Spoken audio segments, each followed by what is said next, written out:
नमस्कार। पाकिस्तान के national security adviser Moeed Yusuf जाएंगे काबुल। काबुल जाकर के बात करेंगे बॉर्डर फेंसिंग पर। जी हां, वही बॉर्डर फेंसिंग जो कि ड्यूरेंट लाइन पर हो रही है, यानी कि पाकिस्तान अफगानिस्तान बॉर्डर पर हो रही है, और जिसको तालिबान तो सीधे सीधे मना करता है कि ये नहीं लगने देंगे हम। क्यों? क्योंकि वो बोलते हैं कि ये बॉर्डर जो है ये ब्रिटिशर्स ने दिया था और ये बॉर्डर सही नहीं है, हमारा बॉर्डर थोड़ा आगे तक जाता है। खैर एनीवेज, बोलते होंगे, ठीक है, उनकी मर्जी, हम क्या करें उसमें। लेकिन इस बॉर्डर डिस्प्यूट पर तालिबान ने पाकिस्तान के कुछ सैनिक भी मार दिए और उनके मरने के बाद सिचुएशन और बिगड़ी। खैर जो भी है, अपने ही आदमियों के हाथों अपने ही आदमी मरवाने के बाद पाकिस्तान को अब लगा कि मैटर सीरियस है, अब हम जा करके बात करके आते हैं। नेशनल सिक्योरिटी एडवाइजर जाए किसी कंट्री का वहाँ बात करने, मैटर सीरियस होता भी है, मतलब वरना छोटे मोटे ऑफिशियल से काम चल जाता है। इनफैक्ट एक टाइम ये भी था नवंबर में, जब दोनों कंट्रीज़ ने ये भी बोला था कि जी ये मैटर सॉल्व हो गया है। सॉल्व नहीं हुआ, बढ़ता चला गया। और दूसरा, टीटीपी के साथ इन्होंने सीज फायर भी बोली थी, वो भी नहीं हुई। ठीक है, जो भी है, इनकी इनकी सिचुएशन यहाँ तक आ चुकी है। हमें भी पहले ऐसा लग रहा था कि हो सकता है दोनों ड्रामा कर रहे हो, लेकिन ड्रामा नहीं है अभी, ये मैटर सीरियस है। तालिबान ने बोला कि जितनी आपकी फेंसिंग लग गई, इससे ऊपर नहीं। पाकिस्तान बोलता है कि हमारी 90% फेंसिंग हो चुकी है। बॉर्डर इनका लंबा है 2670 किलोमीटर का है, लेकिन उसमें से एक 10% हिस्सा जो है उसमें नहीं हुई है। They want to sneak in, वो लोग चाहते हैं कि अंदर घुसे और पाकिस्तान का एक्सेस उनके पास रहे, ताकि यहाँ कुछ प्रॉब्लम आए तो वो पाकिस्तान में जाके छुप तो जाए।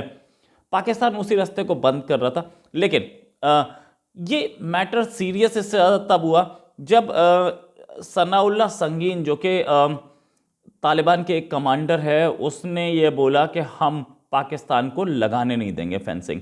मतलब पाकिस्तान वॉज बेंट अपॉन के लगे, और इसमें पाकिस्तान के साथ ये लगाने नहीं दे रहे हैं।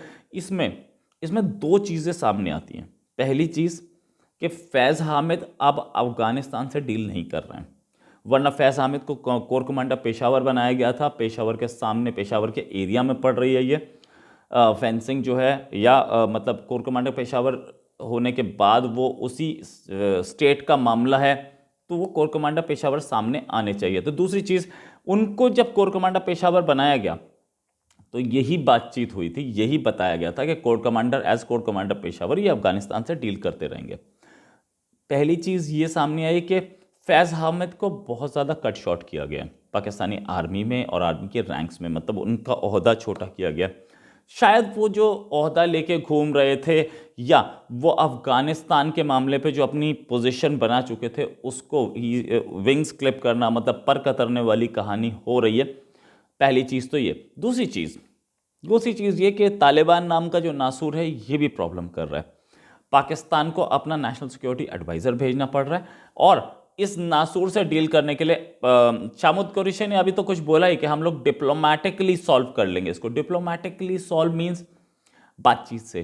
कोई डिप्लोमेटिक रिलेशंस हैं दोनों कंट्री के बीच में, मुझे ऐसा पता नहीं था, और शायद पाकिस्तान भी यही बोलता है कि हमारे डिप्लोमेटिक रिलेशंस नहीं, अब तक ऑफिशियली नहीं बने। ठीक है, डिप्लोमेटिकली मीन्स आपके नेशनल सिक्योरिटी एडवाइज़र वहाँ पहुँच करके बात करके वापस आ जाएंगे। क्या वो आपके नेशनल सिक्योरिटी एडवाइज़र की बात को मान जाएंगे? ऐसा लगता है, क्योंकि उन पर कंट्रोल फैज़ हामिद रखते थे, और नेशनल सिक्योरिटी एडवाइज़र जो है वो आर्मी से भी कहीं दूर दूर तक रिलेटेड नहीं है। हाँ, ये नेशनल सिक्योरिटी एडवाइज़र क्यों जा रहे हैं? आर्मी का कोई और ऑफिसर जा सकता था, या नदीम अंजुम जा सकते थे। खैर, ये भी एक बात सोचने वाली है कि फैज़ हामिद के अब भी रिलेशंस हैं उधर, और अच्छे रिलेशंस हैं, तो एक ऐसा आदमी भेजना ज़रूरी था जो कि न्यूट्रल हो दोनों साइड के लिए, यानी कि बाजवा गैंग और फैज़ हामिद गैंग, यानी कि इमरान खान गैंग, दोनों के लिए न्यूट्रल हो। क्योंकि ये जो बॉर्डर है, बॉर्डर पे जो फाइटिंग हो रही है, या पाकिस्तान के सैनिक मारे जा रहे हैं, इसमें फजीहत इमरान खान की कम और आर्मी की ज़्यादा हो रही है। तो इमरान खान चाहेंगे कि आर्मी की फजीहत हो तो बाजवा साहब की बेइज्जती हो, पहली चीज़। दूसरी चीज़, आज ही किसी ने उनसे क्वेश्चन पूछा कि आर्मी चीफ के एक्सटेंशन का क्या हो रहा है, तो एक्सटेंशन पे वो बोले अभी बहुत टाइम पड़ा है, हम बहुत सारी चीज़ें और देख सकते हैं, अभी बोलना कुछ मुनासिब नहीं है। ऐसा पता लग रहा था, खबरें आ रही थी कि इसी महीने में, जनवरी में या मैक्स फरवरी में, एक नए आर्मी चीफ के नाम का अनाउंसमेंट हो जाना चाहिए। और जैसे फैज़ हामिद को कट शॉट किया है, उसके विंग्स क्लिप किए फैज़ हामिद के, एक नया चीफ बैठा के, और सारे के सारे ऑफिसर्स ने नदीम अंजुम को रिपोर्ट करना शुरू कर दिया था, उसी तरीके से इमरान खान गेम खेलेंगे कि एक नया चीफ का नाम अनाउंस कर दिया और नए चीफ को सब रिपोर्ट करना शुरू कर दें तो गेम पलट जाए। दूसरी चीज़, तीसरी चीज़ ये कि इमरान खान के लिए अभी तो बहरहाल शांति है। इमरान खान को पता है, आज फिर स्टेटमेंट दिया कि अगले 3 महीने बहुत इंपॉर्टेंट है। ये बार बार वो बोल रहे हैं कि अगले 3 महीने बहुत इंपॉर्टेंट है, सबको बोल रहे हैं। तो इमरान खान को पता है कि अगले 3 महीने में मामला गड़बड़ा सकता है। लेकिन इस बॉर्डर की जो डिस्प्यूट है, इससे इमरान खान के लिए विन विन सिचुएशन है। इमरान खान के लिए विन विन सिचुएशन इसलिए है क्योंकि उस तरफ तालिबान, जिसके इनसे कोई बैर नहीं, कोई दोस्ती नहीं, ठीक है, एक पाकिस्तानी आर्मी और आईएसआई की खड़ी की हुई ऑर्गेनाइजेशन, जो कि पाकिस्तानी आर्मी के लोग मार रही है, और अब वो नासूर बन चुकी है। अब वो आपके लोग मार रही है, आपका कोई कंट्रोल उधर है कि नहीं है। या तो आप अपनी आर्मी घुसा के उसे ठीक कीजिए, या आप जैसे करना चाहें वैसे कीजिए। क्योंकि अगर तालिबान फिर कूदा दूसरी साइड, यानी कि आपका हक्कानी नेटवर्क वाले हटे और वो दूसरी साइड कूदा, मीन्स वो दूसरे कंट्रीज के ज़्यादा करीब हुआ, तो आपकी पूरी मेहनत वेस्ट। तालिबान को भी ये पता है कि मैं तो जंप कर जाऊंगा, मैं तो फिर से दोहा से बात करूंगा, ठीक है, मैं तो तुम्हारी सारी शर्तें मान रहा हूँ, आओ। और दोहा से जो इनकी एम्बेसी है और उधर के जो हुक्मरान हैं, वो वहाँ से सामान भी भिजवा सकते हैं, वो वहाँ से दूसरे कंट्रीज़ के साथ डिप्लोमेटिक रिलेशंस भी बनवा सकते हैं।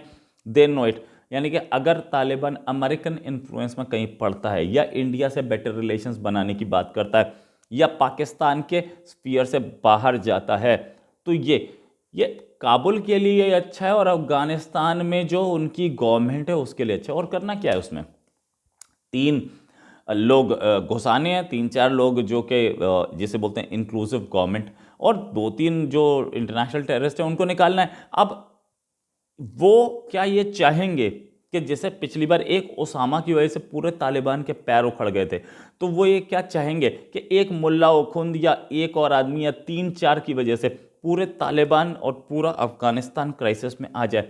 पाकिस्तान कितना देगा? और पाकिस्तान से पहले भी प्रॉब्लम है।